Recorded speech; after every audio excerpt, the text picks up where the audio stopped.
Speech off.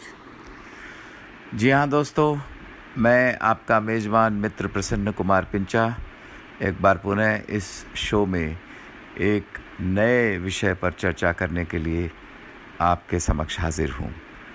आज हमारी चर्चा का विषय बहुत ही समसामयिक है, बहुत ही प्रासंगिक है और वो विषय है राष्ट्रीय पूर्णबंदी के संदर्भ में दृष्टिबाधितों के मुद्दों का समाधान। मित्रों, मुद्दों से विशेष करके दृष्टिबाधित जो हम लोग हैं बहुत अच्छे से परिचित हैं, या जो दृष्टिबाधितों के साथ बहुत निकटता से कार्यरत हैं वे लोग भी परिचित हैं। फिर भी खैर मुद्दों की थोड़ी बहुत तो बात करेंगे, लेकिन आज की चर्चा का जोर शायद समाधान पर भी रहना चाहिए। मैं चर्चा के प्रारंभ में एक बात की तरफ आप सबका ध्यान आकृष्ट करना चाहूँगा।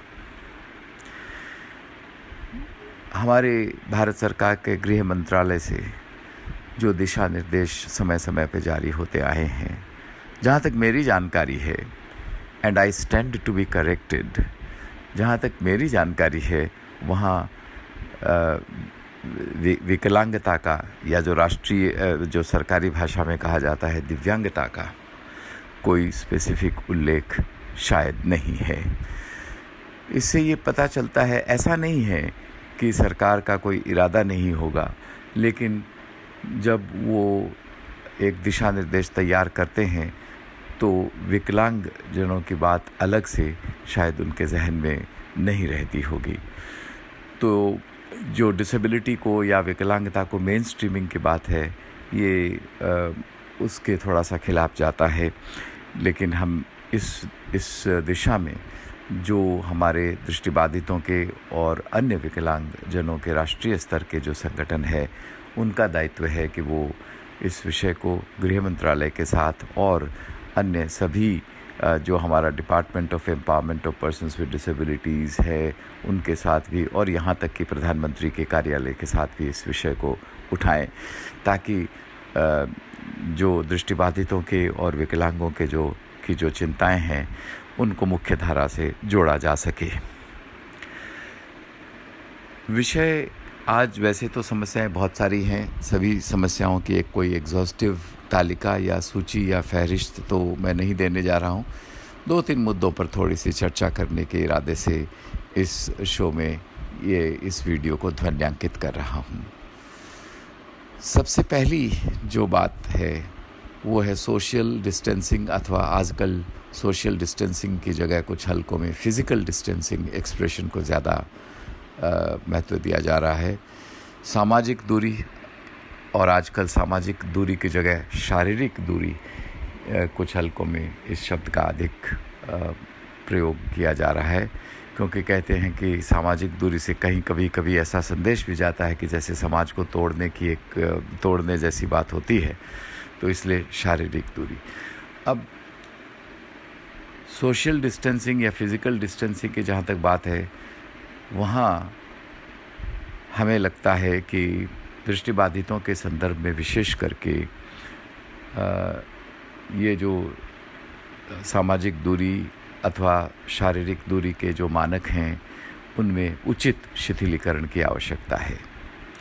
आपको याद होगा कि शायद 26 मार्च को हम सभी के प्रयासों के फलस्वरूप विकलांग जन सशक्तिकरण विभाग भारत सरकार ने कुछ दिशा निर्देश जारी किए थे। अब उनकी अनुपालना कहाँ तक किस राज्य में हुई ये तो जांच का विषय है, लेकिन होम मिनिस्ट्री की तरफ से, गृह मंत्रालय की तरफ से कोई इस तरह की चीज़ जारी की गई हो, या जो आम दिशा निर्देश जारी किए गए हों उसमें कोई ऐसा उल्लेख हो विकलांग व्यक्तियों का या और दृष्टिबाधितों का, ऐसी जानकारी मुझे नहीं है। मेरे ख्याल में ऐसा कोई उल्लेख शायद नहीं हुआ है। तो जहाँ तक सामाजिक दूरी या शारीरिक दूरी में उचित शिथिलीकरण की जो प्रावधान होना चाहिए, इसमें कई बातें हैं कि इसमें क्योंकि दृष्टिबाधितों को विशेष करके जब वो काफ़ी सारे दृष्टिबाधित लोग हैं जो बहुत स्वावलंबी हैं, स्वतंत्र हैं, अकेले यात्राएं करते हैं, यहाँ तक कि वो पैदल भी अपनी वाइट केन लेके, सफ़ेद छड़ी लेके जाते हैं। तो ऐसी स्थिति में मैं एक उदाहरण देता हूँ आपको कि अगर सड़क या रास्ता क्रॉस करना हो, पार करना हो, तो उन्हें किसी की आवश्यकता होती है। तो ऐसी स्थिति में वो कैसे रास्ता पार करेगा? उनको कोई मदद चाहिए, और सामाजिक दूरी अथवा शारीरिक दूरी के नियमों के चलते और जो खौफ अभी कोविड-19 को लेके है, उसके चलते हो सकता है कि वो मदद उनको कहीं कहीं नहीं भी मिले।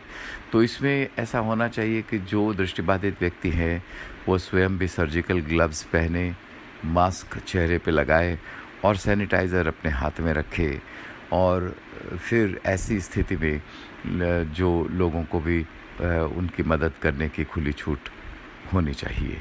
इस आशय के दिशा निर्देश विशेष करके गृह मंत्रालय से जारी किए जाने चाहिए, in consultation with empowerment of persons with disability, department of empowerment of persons with disabilities, यानी विकलांगजन सशक्तिकरण विभाग के साथ परामर्श करके इस तरह की गाइडलाइंस में मेरे ख्याल में अगर गृह मंत्रालय से जाती है तो वो अधिक प्रभावी होगी। इस तरह की सहायता और क्षेत्रों में भी, जैसे विकलांग व्यक्ति कोई बस में यात्रा करना चाहता है तो ये लाजमी है कि उसको बस की पहचान करने में, सही बस की उसे मदद की आवश्यकता है। वो सही बस जिसमें वो यात्रा करना चाहता है, वो बस एग्जैक्टली कहाँ खड़ी है वहाँ तक ले जाने में उसको सहायता की ज़रूरत है। इसी तरह की सहायता मेट्रो स्टेशंस में, क्योंकि मेट्रो में बहुत सारे हमारे दृष्टिबाधित भाई बहन अकेले यात्रा करते हैं, और मेट्रो में ये एक व्यवस्था है कि जहाँ आपको आप हेल्पलाइन में फ़ोन करते हैं तो आपको उनका एक स्टाफ आता है और आपको मेट्रो में चढ़ाता है, और जहाँ आपको जाना है, जहाँ जिस डेस्टिनेशन में आप उतरते हैं वहाँ एक दूसरा स्टाफ खड़ा होता है जो आपकी मदद करता है। तो ये सब होने चाहिए। उसी प्रकार एयरपोर्ट्स में, रेलवे स्टेशंस में ये सारी व्यवस्थाएं होनी चाहिए, और इस दिशा में मैं समझता हूँ कि राष्ट्रीय स्तर पर जो दृष्टिबाधितों के सभी संगठन हैं उनका एक बहुत दायित्व है कि वो इस विषय पे गहराई से चिंतन मंथन करें और अपने सुविवेचित विचार सरकार तक पहुंचाएं, ताकि इसमें कोई ठोस और प्रभावी कदम उठाया जा सके और जल्द उठाया जा सके। क्योंकि अभी हमें ये बताया जा रहा है कि कोरोना के साथ हमको जीना सीखना पड़ेगा। अतः राष्ट्रीय पूर्णबंदी में शिथिलीकरण होने के बावजूद भी लगता है कि कुछ मानकों का पालन हमें बहुत लंबे समय तक करते रहना होगा, और इसलिए ये बहुत महत्वपूर्ण है कि इसमें हमें इसका एक समाधान ढूंढने का प्रयास करना चाहिए। जो दूसरी बात है उसका संबंध है ये जो हमारे बहुत सारे दृष्टिबाधित भाई हैं जो अपने छोटे छोटे चीज़ें घूम फिर के बेचते हैं, वेंडर्स या हॉकर्स की, उनकी समस्याएं बड़ी विकट है। वो पेट पालने के लिए छोटे छोटे आइटम्स, चाहे वो अगरबत्ती हो, मोमबत्ती हो, फिनाइल हो, परफ्यूम्स हो, इस तरह के अखबार हों, इस तरह की चीज़ें वो बेचते हैं घूम घूम करके, ट्रेन्स में हो चाहे घर घर जा कर के हो। उनके लिए बहुत बड़ी समस्या इसमें हुई है। मेरी व्यक्तिगत रूप से ये अपेक्षा थी कि ये जो 20 लाख करोड़ रुपए का पैकेज सरकार ने घोषित किया है, बहुत अच्छी बात है। ये एक स्टिमुलस पैकेज इसको शायद कहते हैं। इसमें इस प्रकार के जो विकलांग हॉकर्स हैं, hawkers with disabilities including hawkers with blindness, की दृष्टिबाधित हॉकर्स समेत जो विकलांग हॉकर्स हैं उनके लिए कुछ अलग से व्यवस्थाएं की जाएगी। क्योंकि एनजीओज़ के आउटरीच आखिर कहाँ तक हो सकती है। सरकार की बड़ी जिम्मेदारी है और एक पवित्र दायित्व है सरकार का कि वो इस मसले में हॉकर्स जो विथ डिसेबिलिटीज़ हैं उनके रिलीफ के लिए भी कुछ कार्य करें, और उनके इस मसलों को भी मैं चाहूँगा कि सरकार जो दृष्टिबाधितों के राष्ट्रीय स्तर के संगठन हैं वो ज़ोर शोर से उठाने की दिशा में सक्रिय रूप से विचार करें और फिर इस पे कोई प्रभावी कदम उठाएं। जो एक तीसरा मुद्दा है जो काफ़ी डिस्टर्बिंग है, वो है कि अभी सुनने में आया है कि दिल्ली विश्वविद्यालय में हाल ही में एक चर्चा चल रही है कि परीक्षाएं ऑनलाइन होंगी, और वो भी हाथ से लिख करके स्कैन करके, और आपको अपने जो उत्तर हैं प्रश्नों के वो भेजने होंगे, और एक ओपन बुक एग्ज़ामिनेशन की भी बात हो रही है। तो ये बड़ा डिस्टर्बिंग है। हालांकि मैंने जब थोड़ा और इसके बारे में पड़ताल करने की कोशिश की तो मुझे ये पता चला कि ये अभी तक कोई अंतिम निर्णय दिल्ली यूनिवर्सिटी का भी नहीं है। हालांकि ये भी आशंका व्यक्त की जा रही है कि इस तरह के निर्णय हो सकता है कि यूजीसी भी ले ले, ताकि सभी विश्वविद्यालयों में इस तरह की चीज़ों को लागू करने की बात पर विचार करें। मुझे ये लगता है कि तो मुझे पड़ताल करने पर ये पता चला कि ये अभी तक तो दिल्ली विश्वविद्यालय ने ये घोषणा की है कि 1 जुलाई से 15 जुलाई के भीतर जो सेमेस्टर है उसकी परीक्षाएं होंगी, अगर सब कुछ ठीक रहता है तो। अन्यथा कुछ अन्य विकल्पों पे विचार किया जाएगा, और ऑनलाइन परीक्षाओं के विकल्प पर विचार तो हो रहा है, लेकिन हस्तलिखित या हाथ से लिखकर कोई स्कैन करके ऐसे उत्तर देना होगा, ऐसी कोई बात नहीं है। लेकिन ऑनलाइन परीक्षा के संदर्भ में भी विशेष करके दृष्टिबाधितों को बहुत भयंकर समस्या का सामना करना पड़ेगा, क्योंकि एक तो माफ़ कीजिएगा, थोड़ी गले में तकलीफ़ है। एक तो सभी दृष्टिबाधित समान रूप से टेकी नहीं है, इतना टेक्नो सेवी नहीं है, इतना कंप्यूटर्स वगैरह नहीं भी जानते होंगे। दूसरी बात है कि राष्ट्रीय पूर्णबंदी के चलते बहुत सारे दृष्टिबाधित छात्र छात्राएं अपने गांव में, अपने कस्बों में चले गए हैं, जहां उनको इंटरनेट का कोई एक्सेस भी नहीं है। और तीसरी बात है कि अगर ऐसा हो तो भी बहुत सारी अन्य समस्याएं, किसी को अगर कोई टेक्नो से भी थोड़ा बहुत हो तो भी समस्या आ सकती है, formatting related issues, other technical issues आ सकते हैं।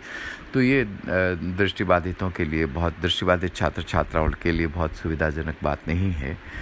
तो इसलिए इससे पहले कि यूजीसी और दिल्ली यूनिवर्सिटी कोई अंतिम निर्णय ले इस विषय में, मुझे पूर्ण विश्वास है कि जो राष्ट्रीय स्तर के संगठन हैं वो अपने दायित्व को निश्चित रूप से समझेंगे और जो भी करने लायक होगा वो करेंगे, और जो यूनिवर्सिटी के इक्वल अपॉर्चुनिटी सेल है वो भी इस दिशा में आवश्यक कदम उठाएगा और यूनिवर्सिटी अथॉरिटी के साथ निरंतर संपर्क में रहेगा, क्योंकि ये एक बहुत बड़ी समस्या है।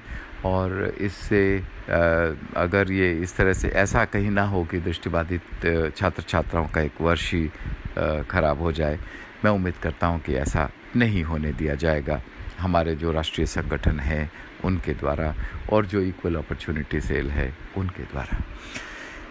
एक और बात आखिर में जो मैं कहना चाहूँगा उसका संबंध जो आरोग्य सेतु एप्लीकेशन है उससे है।